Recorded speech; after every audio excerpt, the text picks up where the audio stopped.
Que a graça e a paz do Senhor Jesus Cristo estejam com você. Seja muito bem-vindo. Você está no canal Eu na Vida Eterna com Jesus, o seu canal de estudos bíblicos. O nosso compromisso neste canal é com a salvação das almas, tornando público o conhecimento do Evangelho de Jesus, com a responsabilidade e o foco na formação das pessoas como discípulos para Cristo, através de estudos bíblicos, de acordo com a palavra do Senhor Jesus e a vontade de Deus. Este discipulado foi escrito pelo blog Levando Crianças a Jesus, que você pode acessar no Google pesquisando exatamente como está destacado aqui na imagem e também na descrição deste vídeo. Peço que, se você ainda não é inscrito no nosso canal, faça a sua inscrição e ative as notificações do canal para que você sempre receba em primeira mão as novidades por aqui compartilhadas. Não se esqueça também de curtir o vídeo se ele edificar a sua vida e de compartilhar com seus amigos, familiares e com mais pessoas que precisam de aprender a palavra de Deus.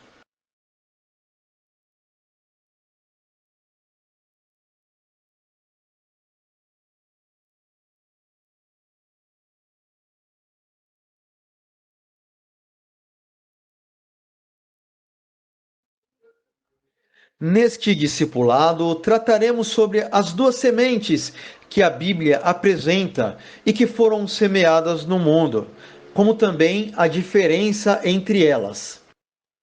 Semente é um grão que, quando colocado à terra, produzirá um fruto de acordo com a espécie da própria semente.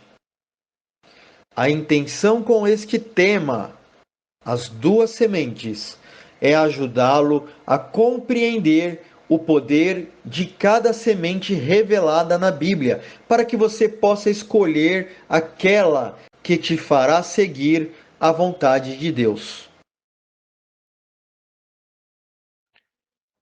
Apresentando as duas sementes. Abra sua Bíblia comigo em 1 Pedro, capítulo 1, versículo 23.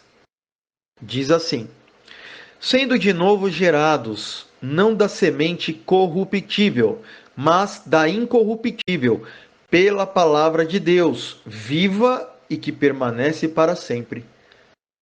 Aqui então, o apóstolo Pedro, quando escreveu este versículo, claro, dirigido pelo Espírito Santo, não pela vontade própria, ele estava ensinando que existem duas sementes. Uma é a corruptível e a outra a incorruptível. Qual a diferença entre as sementes? A semente corruptível é a semente que vai gerar um ser carnal. É aquela que o pai coloca dentro do corpo da mãe através da relação sexual. Esta vai gerar um bebê que nascerá, crescerá e mais tarde será um adulto, né? Ou seja, um ser carnal. Esta semente é chamada pela Bíblia de corruptível porque, através dela, passada de geração em geração, traz consigo os pecados, as enfermidades, as maldições, entre tantas outras coisas reveladas na Bíblia. A outra semente, a chamada incorruptível, também vai gerar algo que é o nosso ser espiritual. Segundo a Bíblia, é aquele que não pode se corromper. Por isso, vamos ler um texto que está em 2 aos Coríntios, capítulo 4, versículo 16, que diz assim: por isto não desfalecemos, mas, ainda que o nosso homem exterior se corrompa, o interior, contudo, se renova de dia em dia. Então, O ser espiritual é renovado dentro da palavra e vive por causa da justiça divina, conforme vamos ler em Romanos, capítulo 8, versículo 10. E se Cristo está em vós, o corpo, na verdade, está morto por causa do pecado, mas o espírito vive por causa da justiça. A partir deste ponto, entre as duas sementes, vão revelar aí dois frutos, entre o tempo e a eternidade. Um se opõe em relação ao outro. É o que nós vamos descobrir em 1 Pedro, capítulo 1, versículos 24 e 25. Porque toda a carne é como a erva, e toda a glória do homem como a flor da erva. Secou-se a erva e caiu a sua flor. Mas a palavra do Senhor permanece para sempre. E esta é a palavra que entre vós foi evangelizada. Aqui o segredo. A maior diferença entre as duas sementes é, com certeza, a duração delas. A vida carnal, mesmo com todos os prazeres da terra, é muito curta. A vida carnal está ligada ao pecado e à morte. Por isso, a semelhança da glória do homem com uma flor. A flor mostra a sua formosura por muito pouco tempo e depois murcha e morre. Assim é a vida do homem no espaço entre o seu nascimento e a morte. A vida carnal é passageira, porém, o que a semente incorruptível nos traz serve para a eternidade. Qual é a glória da semente incorruptível? Vamos ler o versículo 23 de 1 Pedro, no capítulo 1, novamente. Sendo de novo gerados, não da semente corruptível, mas da incorruptível, pela palavra de Deus, viva e que permanece para sempre. Então, o termo permanece viva para sempre representa os benefícios do grão que é a palavra de Deus. A graça, a vida eterna, o perdão e a justificação de pecados, a comunhão com Deus, a santidade, o Espírito Santo, a vida nova com Cristo e tantos outros benefícios contidos na palavra de Deus para quem a segue. Todos eles são frutos da palavra de Deus para a eternidade com Cristo no reino do céu.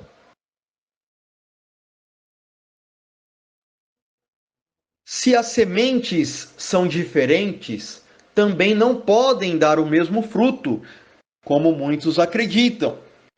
Na conversa entre o Senhor Jesus Cristo e Nicodemos, o Senhor Jesus deixa claro a necessidade de nascermos de novo. A dúvida de Nicodemos, que também é a de outros, era: como seria possível nascer de novo? Jesus responde mostrando que todos nós que nascemos carnalmente, agora precisamos ser gerados espiritualmente. Vamos ler João capítulo 3, versículo 6. O que é nascido da carne é carne, e o que é nascido do Espírito é espírito.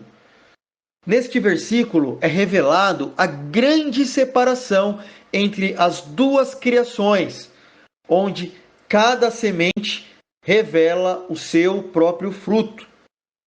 E eu convido você a assistir o estudo bíblico sobre o batismo neste canal para você receber o assunto completo de como nascer de novo.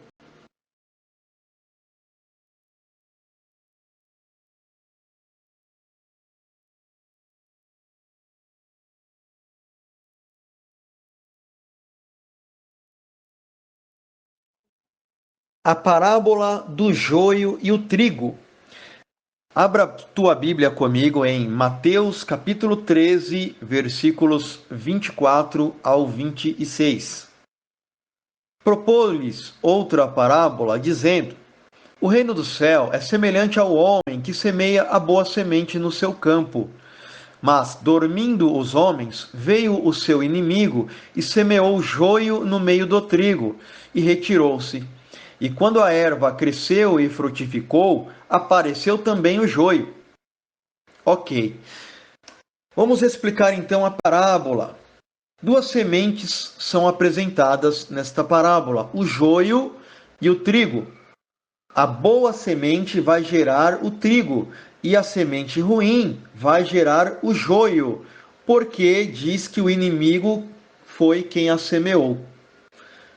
Jesus, com esta parábola, está nos mostrando como a palavra de Deus gera vida espiritual e a semente corruptível gera apenas a vida carnal. Seguindo com a leitura, ainda na parábola do joio e do trigo, vamos ler os versículos do 27 ao 29. Acompanhe comigo na tua Bíblia. E os servos do pai de família, indo ter com ele, disseram-lhe: Senhor, não semeaste tu no teu campo a boa semente? Por que tem então joio? E ele lhes disse: um inimigo é quem fez isto. E os servos lhe disseram: queres, pois, que vamos arrancá-lo? Ele, porém, lhes disse: não, para que, ao colher o joio, não arranqueis também o trigo com ele. Então, neste ponto, é ensinado que a semente boa não pode ser separada da semente ruim. Ou seja, a vida carnal precisa ser mantida até que a espiritual seja formada. É aqui que nós aprendemos que as duas sementes coexistem na mesma pessoa. É muito simples de você entender. Imagina se antes de ter aquela conversa com Cristo, Nicodemos tivesse morrido. Como então ele chegaria a conhecer a Cristo e ter a vida espiritual? Assim acontece conosco. Somos gerados primeiro carnalmente, mas há um dia onde conhecemos Cristo pela palavra de Deus e a semente espiritual começa a germinar dentro de nós. Vamos ler um texto que está em 1 Coríntios, capítulo 15, versículo 44, que comprova o que acabamos de dizer aqui. Semeia-se o corpo natural, ressuscitará o corpo espiritual. Se há corpo natural, há também corpo espiritual.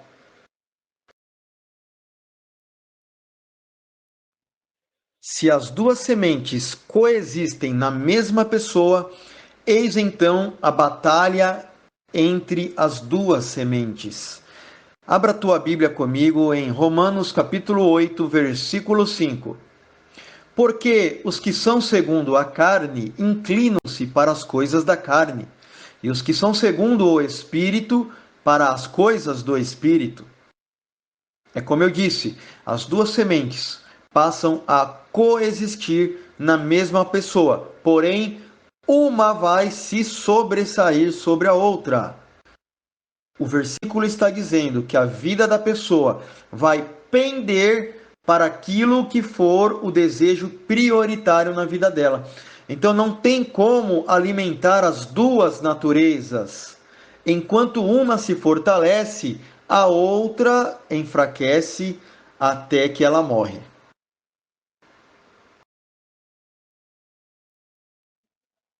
A alma no corpo humano é o nosso pêndulo. Vamos ler um texto que está em 1 Tessalonicenses, capítulo 5, versículo 23. E o mesmo Deus de paz vos santifique em tudo, e todo o vosso espírito e alma e corpo sejam plenamente conservados, irrepreensíveis para a vinda de nosso Senhor Jesus Cristo. Então, eu peço primeiro que você assista o assunto completo sobre a santidade, aqui mesmo neste canal. Sobre o assunto de hoje, veja bem, o homem é constituído por três partes. Primeiro, corpo carnal, a alma e o espírito. A alma é a ligação entre o corpo e o espírito do homem. Quando a alma se volta para as coisas do espírito, é o momento em que desejamos buscar o reino de Deus. Mas, quando ela se volta para as coisas carnais, é o momento onde que o joio está dominando.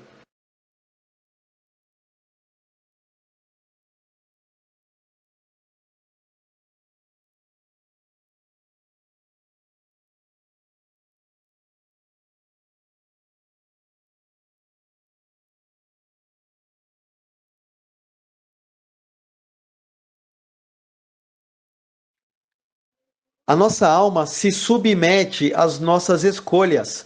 Um exemplo bem simples a esse respeito é quando estamos com sono, onde o nosso espírito quer orar, mas a nossa carne quer dormir. Ou quando podemos estar ouvindo a palavra e estudando ela, mas neste momento a carne quer estar num outro lugar para comer, beber, dar risada com os amigos, enfim, fazer qualquer coisa que lhe dê o prazer. Ao fazer as coisas que Jesus nos ensina, nós estamos fazendo com que o nosso espírito venha se sobressair sobre a carne. Do contrário, ao fazer a vontade da carne, é ela quem vai predominar e o espírito morrerá de fome. Portanto, ser joio ou trigo é uma opção de cada um. Aquele que quiser pode buscar as coisas de Deus o Pai, mortificando os desejos da sua própria carne e se alimentando das palavras e exemplos que o próprio Senhor Jesus deixou. Mas também, aquele que desejar poderá continuar cumprindo os desejos da carne até o fim. E o fim chegará. Vamos ler um texto, voltando para a parábola do joio e do trigo, em Mateus capítulo 13, versículo 30. Deixai crescer ambos juntos até a ceifa, e por ocasião da ceifa direi aos ceifeiros: colhei primeiro o joio e atai-o em molhos para o queimar, mas o trigo ajuntai-o no meu celeiro. Então, o joio será levado em multidões para o fogo, o inferno, E o trigo entrará na glória eterna do Pai Celestial. Um texto que concorda com isto está em 1 Coríntios capítulo 15, versículo 42. Assim também a ressurreição dentre os mortos. Semeia-se o corpo em corrupção, ressuscitará em incorrupção. Assim nós aprendemos que os discípulos são a semente do reino de Deus. Vamos ler o texto de Mateus capítulo 13, dos versículos 36 ao 43. Então, tendo despedido a multidão, foi Jesus para casa, e chegaram ao pé dele os seus discípulos, dizendo: explica-nos a parábola do joio do campo. E ele respondendo disse-lhes: o que semeia a boa semente é o Filho do homem. O campo é o mundo, e a boa semente são os filhos do reino, e o joio são os filhos do maligno. O inimigo que semeou é o diabo, e a ceifa é o fim do mundo, e os ceifeiros são os anjos. Assim como o joio é colhido e queimado no fogo, assim será na consumação deste mundo. Mandará o Filho do Homem os seus anjos, e eles colherão do seu reino tudo o que causa escândalo e os que cometem iniquidade, e lançá-lo-ão na fornalha de fogo. Ali haverá pranto e ranger de dentes. Então os justos resplandecerão como o sol no reino de seu Pai. Quem tem ouvidos para ouvir, ouça. Explicando então a passagem bíblica, Cristo ensina aos discípulos em detalhes o significado desta parábola. E aí então você pode observar, que o discípulo é aquele que está perto de Cristo, é aquele que tem sede em aprender sobre o reino de Deus. Então, eu peço que, se você ainda não acompanhou o estudo bíblico sobre o discipulado, você pode encontrar acessando aqui neste canal. Ainda sobre a parábola, o semeador é o próprio Senhor Jesus. Logo, a boa semente é a palavra que ele anunciou ao mundo. E os filhos do reino são aqueles que fazem a vontade de Deus, o Pai. Assim como você pode ler em Mateus capítulo 7, versículo 21. Agora, os filhos do maligno cumprem apenas os desejos da carne, pois sobre a carne do homem atuam os demônios, onde o interesse das trevas é nos ver distantes de Cristo.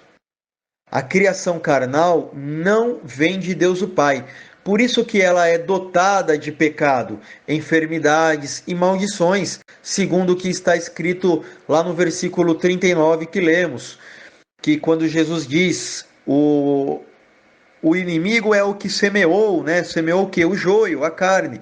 Portanto, ela não pode, ela quem? A carne não pode herdar a vida eterna, conforme você pode ler em 1 aos Coríntios, capítulo 15, versículo 50.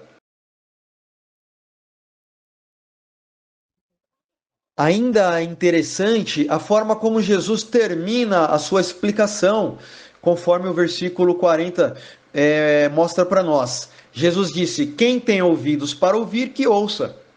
E ele disse muito bem.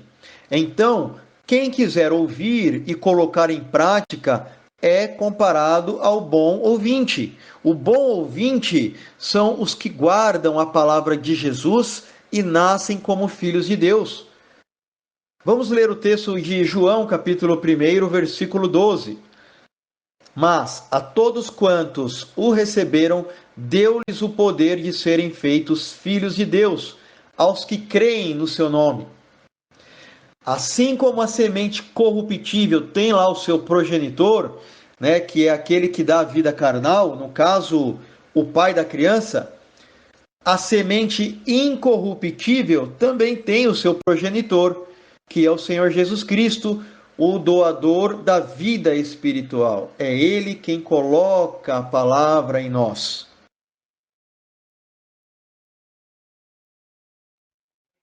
Aquele que crê no Senhor Jesus Cristo pela palavra, que é a semente, torna-se filho de Deus. Crer não apenas da boca para fora, mas seguindo o que dizem as Escrituras a respeito de Cristo. Este sim é o verdadeiro ato de crer no Filho de Deus. Assim como está em João capítulo 1, versículo 13. Os quais não nasceram do sangue e nem da vontade da carne, nem da vontade do homem, mas de Deus. Este é o nascer de novo que Cristo ensinou para Nicodemos e para nós, o qual não depende do pai terreno, é o nascimento proveniente da vontade de Deus, o Pai. E hoje Jesus Cristo está ensinando esta responsabilidade para você.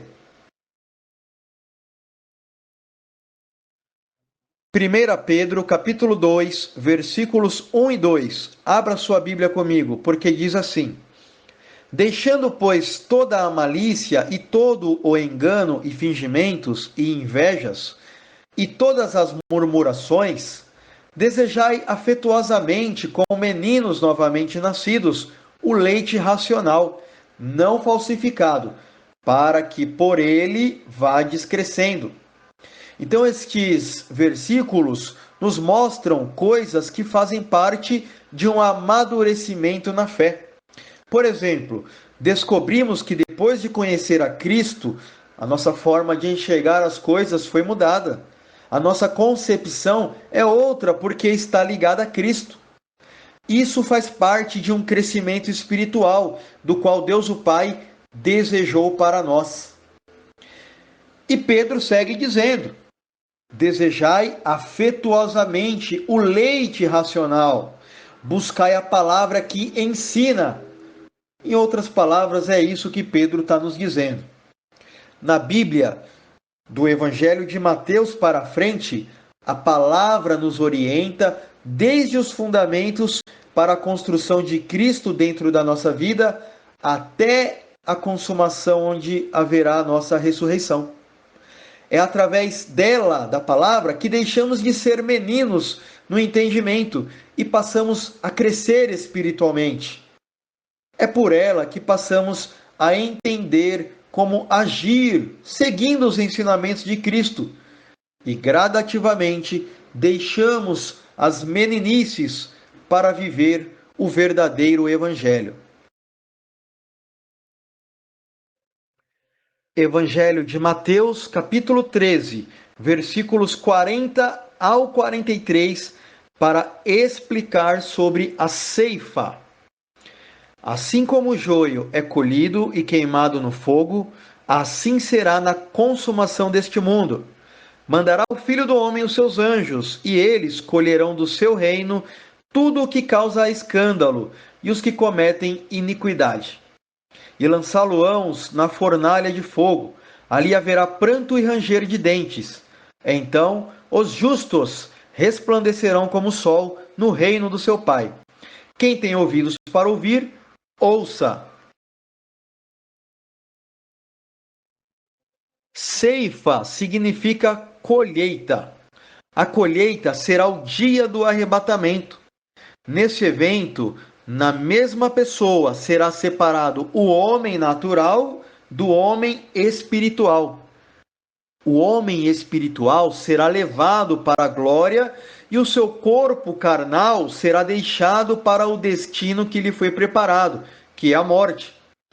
Vamos observar lendo 1 aos Coríntios, capítulo 15, versículos 42 ao 44. Assim também a ressurreição dentre os mortos. Semeia-se o corpo em corrupção, ressuscitará em incorrupção. Semeia-se em igonomia, ressuscitará em glória. Semeia-se em fraqueza, ressuscitará com vigor. Semeia-se o corpo natural, ressuscitará o corpo espiritual. Se há corpo natural, há também o corpo espiritual. Aqueles, porém, que não tiverem a semente espiritual, serão deixados e serão recolhidos pelo maligno para o inferno. Serão deixados porque na glória não entra a semente corruptível. São as pessoas que ouviram a palavra, mas desejaram continuar fazendo apenas os desejos carnais. Não produziram frutos pela semente incorruptível. Estão mortos espiritualmente.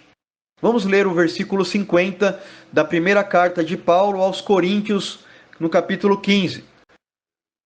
E agora digo isto, irmãos, que a carne e o sangue não podem herdar o reino de Deus, nem a corrupção herdar a incorrupção.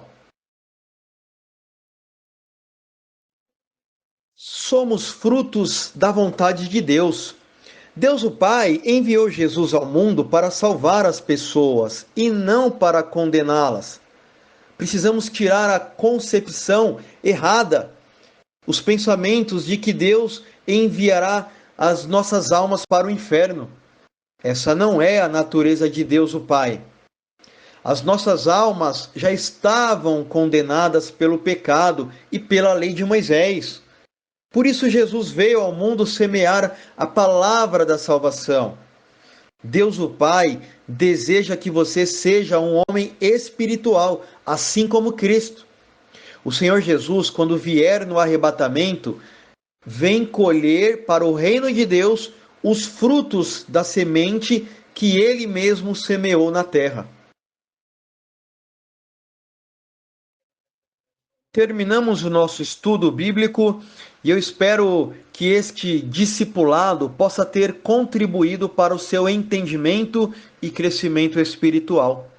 Convido a não deixá-lo apenas na teoria, mas a colocá-lo em prática. Sei que essa é a vontade de Deus para nós. Hoje você aprendeu sobre a separação que existe entre aquele que verdadeiramente é nascido em Cristo, daquele que é apenas fruto de um homem religioso.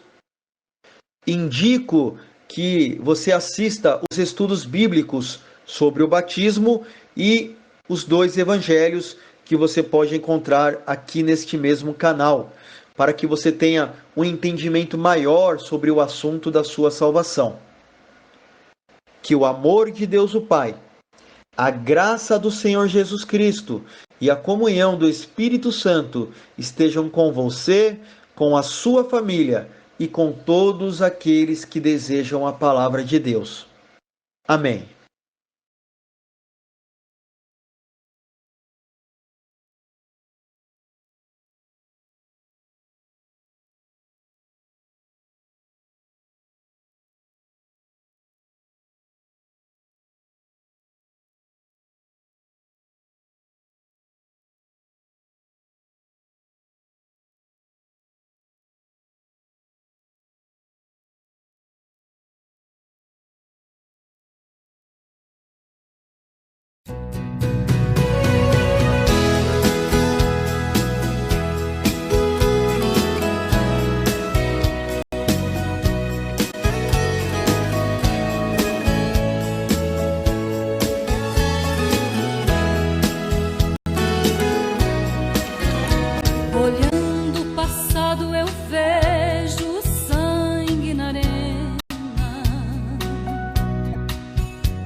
Devorados por fortes leões,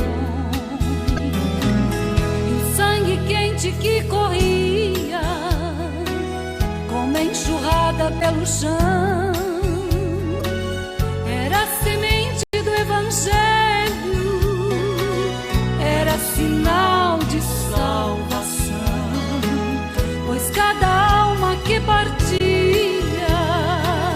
ia direto ao paraíso.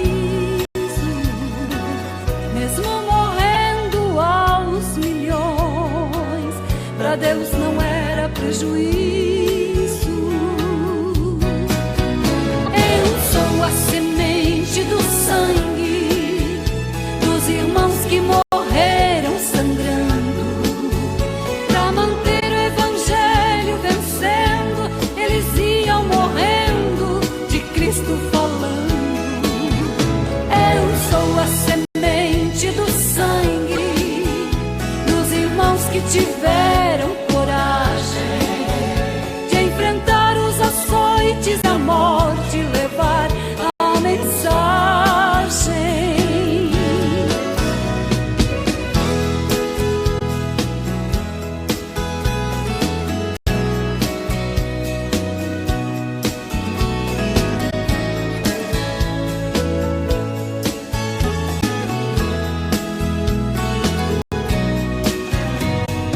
Sei que Tiago foi morto ao ser decapitado,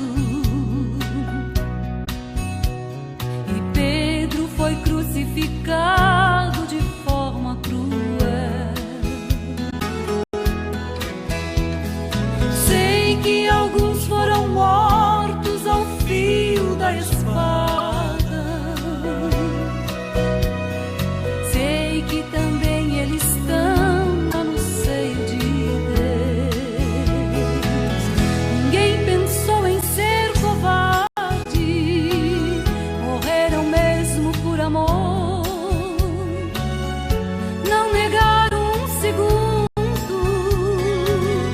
Jesus Cristo é Salvador. Eram firmados na promessa, por Jesus Cristo garantido.